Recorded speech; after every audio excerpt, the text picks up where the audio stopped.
But then whenever Monday, Tuesday rolls around, you're like, it was a pretty darn good day. So Christopher Bell has finished second 7 times this season. 7, and he has not won a single race all year. For most drivers, that is a nightmare.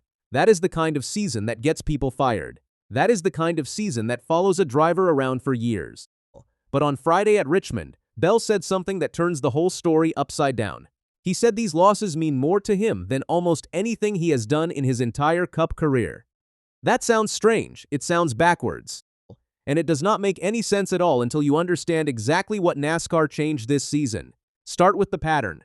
In the past 5 Cup Series races, Bell has finished second 4 times. 4 times in 5 weeks. He keeps getting close. He keeps running out of laps. And he does not pretend that feels good. Bell called those finishes a kick to the gut. That is his own phrase. Not something a fan yelled from the stands. Not something a reporter wrote in a headline. Those are his words about his own race weekends. But here is the part almost nobody expected. Bell says the pain does not stick around. It fades fast. And then something completely different takes its place. Whenever Monday, Tuesday rolls around, you're like, it was a pretty darn good day, Bell said before practice Friday at Richmond Raceway. Ultimately, the results that we've gotten have meant a lot more this year than what they have in my entire Cup career. Read that last line one more time. More than his entire Cup career. More than the seasons he won races. More than the years he made deep playoff runs. He is saying that finishing second in 2026 is worth more than winning used to be. So why would any driver feel that way? Because NASCAR rebuilt the championship this season. The chase is back. And the chase rewards points. It rewards steady finishes. It rewards showing up strong every single week whether you win or not. Bell is sitting on a 30-race winless streak right now. Think about that number. 30 races without a trophy. Under the old rules, that streak would have ended his season before the playoffs even started.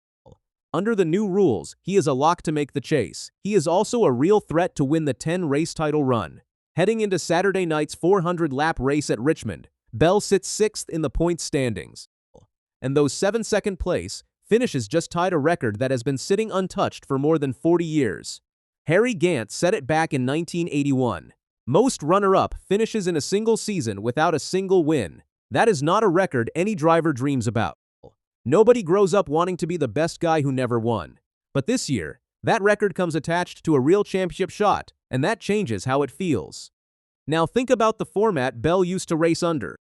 From 2014 through 2025, drivers had to win races to lock into the playoffs.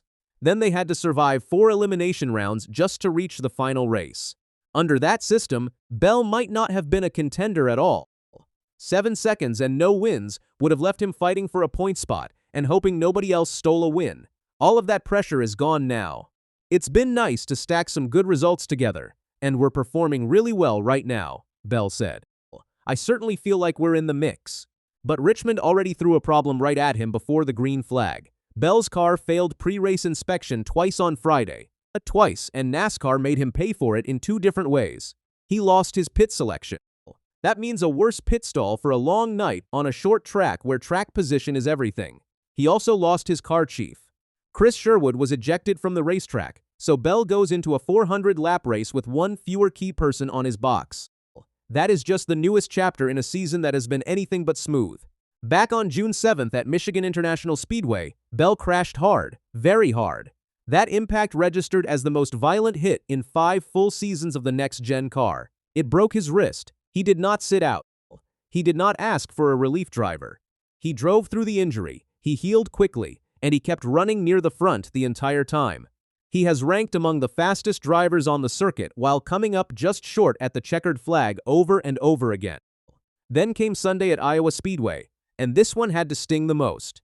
Bell lost to his own teammate, Ty Gibbs. The reason was simple. The handling on his number 20 Toyota kept slipping away every single time he closed in over the final 50 laps. He would catch Gibbs, then his car would go away, then he would drop back and start all over again. There were a couple times that I pushed really hard to try and make up ground, but the moment that I got there, I started sliding around and would fall back again, he said.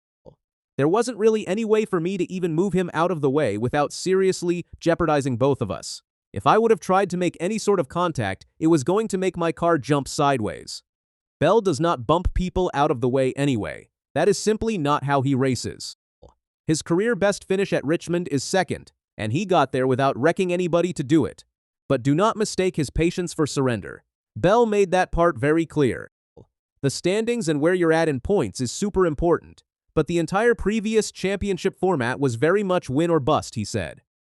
I think that mentality is still engraved in at least my mind and probably most of the industry's mind. But in all reality, it's not win or bust anymore.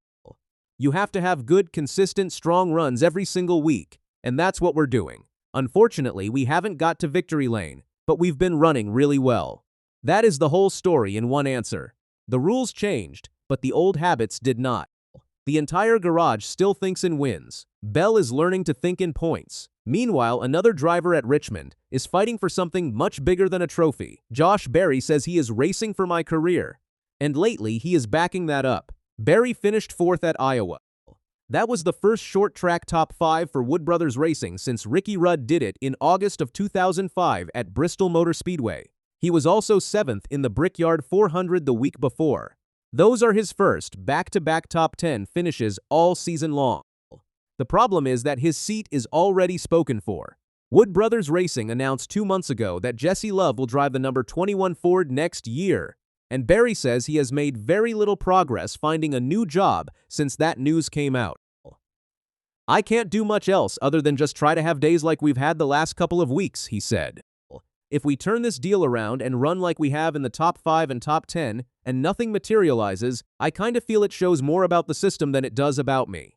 And on Friday, one more door quietly closed. Front Row Motorsports announced a contract extension with Noah Gragson through 2027, with options to keep going after that. Gragson is in his 2nd season with the team. He sits 31st in the point standings with only one top 10 all year.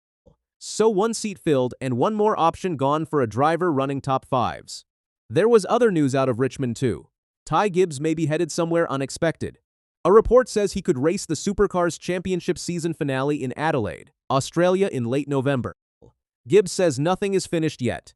It'd be sick to do it though, so we'll see what happens, Gibbs said. I've got some friends that are down there racing. I haven't watched too many races though, so I don't really get to see too much, but I think it's sick. As for Saturday night itself, Denny Hamlin is the favorite. He leads all active drivers with 5 Richmond wins, and he grew up about 20 minutes from the front gate. Bell is right behind him in the odds, then Ryan Blaney, then Gibbs. And Richmond is about to get even bigger. The track returns to the chase next season and will open the 10-race championship run for the very first time. Richmond was the regular season finale from 2004 through 2017, and it sat in the playoffs from 2018 through 2021. So that is where Christopher Bell stands. 7 second-place finishes, 0 wins, a tied record nobody wants, a broken wrist he raced through, and a legitimate shot at a championship. Does that make this a great season for Bell, or does a title without a single win mean nothing to you?